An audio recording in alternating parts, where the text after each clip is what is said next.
All right guys, come check out this epic 300 series that we have done a full touring setup on, including RV drawer systems, fridge, a full lithium dual battery system, airbags, full towing setup, compressor, and spotlights, UHF, all the goods. So come check it out. All right, so we are in the back here. We have done the RV drawer systems drawers. It's got the 40-litre Evakool Fridge in there. And what have you got on that side, Andrew? Stacker. So this is a drawer. And then this is, hang on, you got to give it a yeet, another drawer. It's probably out of focus. I'd call it a table. Table drawer thingy. So really handy.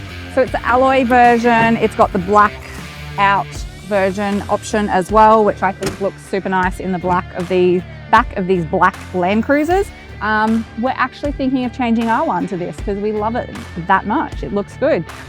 So we've got all of the sockets, plugs, switches mounted in there. You've got two wings in here, wing panels. So we've got the compressor, I think, on this side. And that one I'm assuming is empty. And then it is a big fridge, but it is not as deep as the drawer system. So you've actually got an extra storage panel over there that you probably, to be honest, if you're short like me, better access from the side. So we'll have a look at that. Any other features on the drawers? Not on the drawers themselves, except the cavity underneath the batteries. So that's probably the beauty of these. Great, well let's roll into the electrical system. There's a cavity underneath for the batteries. What battery have you put in there, Andrew? There is a 200 amp Invicta battery underneath there. Super slim, 200 Bluetooth, 7-year warranty. We have got charging that, the Redarc BCDC Core 40 amp, which is mounted onto the back of the drawers. It, I don't think, has a solar input on these, but it can do solar or alternator charging. That's a total optional extra. We have then got monitoring the battery over here, the Victron, what do you call it? Sorry, I'm referencing this. BMB, yeah. There's smart battery monitor. I should say we've been filming all morning, so we're a bit jelly-brained right now. But yep, that's monitoring the battery. So that's a secondary thing, so you don't have to use your app. It's got percentage of your battery, what's going in and out, and that sort of thing. So it's just a really nice little visual reference. As we were saying before, with the Invicta battery, you do have the Invicta app that you can do all of that on as well, on your phone or iPad or whatever you want to use. So next up, we've got the Redarc 2000 watt inverter, which is mounted onto the back of the drawers as well. Just something to note on these, we do use the version 2 inverter. I think the V3, the black one or the red one, the depth it's too deep, so the seats don't go back properly, so that's why we opt for this one. It's got a remote on-off switch here, and we get our 240 volt Sparky to come out and wire in all these GPOs, all those GPOs there. Double pole switch, double pole GPO, very important. So what can we run on the 2000 watt inverter? 2000 watt inverter will do 99.9% of your coffee machines on the market, your single induction cooktops, pretty much everything. 2000, like you might, if you wind up some of the cooktops, it might pop it at the very top. When I say pop it, just so it resets, especially the cheaper ones. Good quality ones, no problem. So yeah, pretty much everything. Just not multiples, you can't do your kettle and your coffee machine at the same time.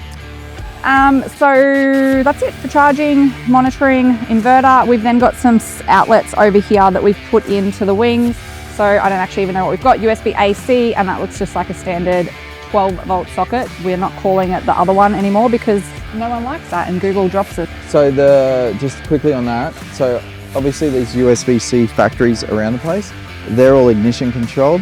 This one is off our auxiliary battery. So just from travelers, it's really cool because you can just plug it in, throw something in the back, lock up the car, and it charges. So it's actually advantageous to have that more than anything. We've also got some extra sockets in here, which is our 300 series cup holder, cup socket tank. I don't even remember what we call it.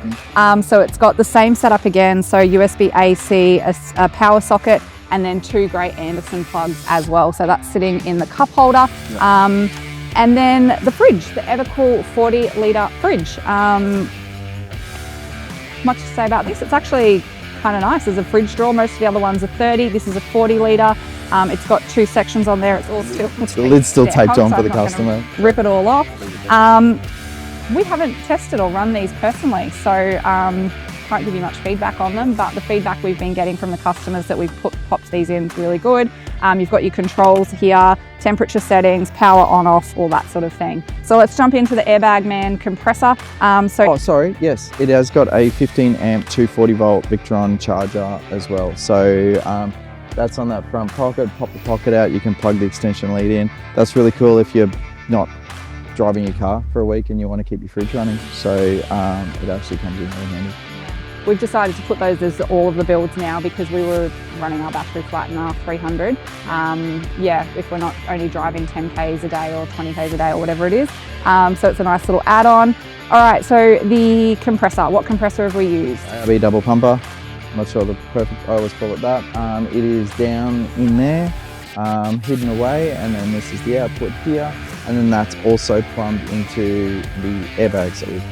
So you want to use your compressor, you flick the switch, starts running, plug your air line in, which is in your drawers, and away you go. It is also linked up to the Airbag Man suspension, so tell us about that. So this one's just got the gauge. You can get a key fob and remote, but probably overkill.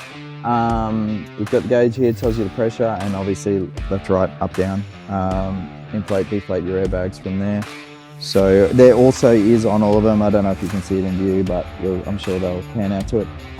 There's the two manual inflators down there. If for whatever reason you pull the drawers out, you can still run your airbags. So why do you go the Airbag Man Rear Suspension?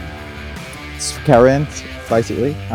It's a really good solution for if you want to change the weight in the rear without having to change springs. So you hook your caravan up and your car goes like this, so your airbag suspension just raises with back all back up. Incorrect GCM, GVN parameters. But yeah, definitely, you can put up 350 kilos ball weight, and it's just a good solution for that. All right, so let's roll through the towing setup. So first up down here, we've got the 12-pin plug. What is it running? Yeah, it's just your standard 12-pin plug. It will have power feeds for if the customer's got a 3-way fridge. This one is there is a ready, so mainly 3-way fridge kind of thing. So your red Anderson plug is running your ESC, your grey Anderson plug is for charging your batteries in the caravan while you drive. Your tow plug is for your first 7-pin, all your lights, your standard sort of stuff, safety stuff. Brake controller, which we've installed in this as well. And then your 8, 9, 10, 11, 12 are, depending on your caravan, what it needs and that sort of thing in there. As Andrew said, it's got the manual inflate, deflate. There is also space on this trailer bracket to do a safety Dave camera, was a connection if you need it all as well. That's that. And also this little loop here, everybody asks what that's for. That's for your breakaway carabiner clip thing. Your caravan's got a breakaway system on it. You clip it onto that one, so when it detaches from your car, it applies the brakes in your caravan so it doesn't disappear down the hill on you. I think that's about it for the back of the car. I think we're all good. Yeah. So let's go take a look in the front and see what we've done there. All right, so next part of the towing setup is some towing mirrors. So we've replaced the factory Toyota mirrors with the Clearview compact mirror. So you unlock your car, they still have the power fold function, they still have the vehicle sensing function and your indicators on there as well. And then when you're ready to tow, you gotta pull them. Scary. Anything else to add on the Clearviews? One thing that's really cool, because I got them on my car, is when you walk away, you remembered to lock your car if your mirrors are in. If they're out, you haven't locked your car, because I'm pretty good at that. And you can lock it with it all out as well. I've done that before by mistake. So you lock it, and there you go. Nice and easy. All right, next up is another thing I think is really for towing as well is your GME UHF radio. So what radio have we used? How's it mounted, the aerial? 370 XRS, sorry, it's been a long filming day, I'd know that normally. And so we've done the aerial with the GMF bonnet bracket. And then inside we've used the GMF handpiece bracket and a pass-through, so it comes through a switch blank. Honestly, man, we did 2 years towing. Everybody says truckies are challenging. Truckies are amazing if you talk to them. You just need a bloody radio. Yeah, I agree. I mean, it's not just truckies, it's anyone just being able to overtake, communicate. Totally. Tell them something's fallen off, they tell us the wheel's flat. But yeah, I think they're a really most important thing to have when towing. And then we are going to look at spotlights. So we have used our Accelerate Off-Grid Touring behind grille spotlight mount. If I got that name right, we'll chuck a link to the product up here. So this is something we've designed ourselves and we sell online on our store, and it's allowing you, if you do not have a bull bar, which let's face it, I think the 300s is better without a bull bar, it allows you to still have spotlights behind the grille. So what spotlights are they? They are the NARVA EX2 7-inch spotlights. I got it. So they're just on a switch in cab. They're awesome, they work really well, they fit nicely in there, so we've been using them on the bulk of the builds. Yeah. Do you want us to put anything else in I don't know what else to say. The spotlights, they're really bright. And probably just like when why are they putting spotlights behind the grille? Obviously, GCM, GBM, if you don't do a bull bar, you're sort of buying yourself a fair bit away. So it gives you the advantage of being able to put more stuff on, like drawers and roof, and heavier caravan, without sacrificing a bull bar that if you're not going west at dusk, then you don't, up to you. So yeah, we've fitted the Redarc Tow-Pro V3 Elite, the one that's been around for ages. We do them, this is pretty much the main brake controller we use. It is in the dash, in the normal spot.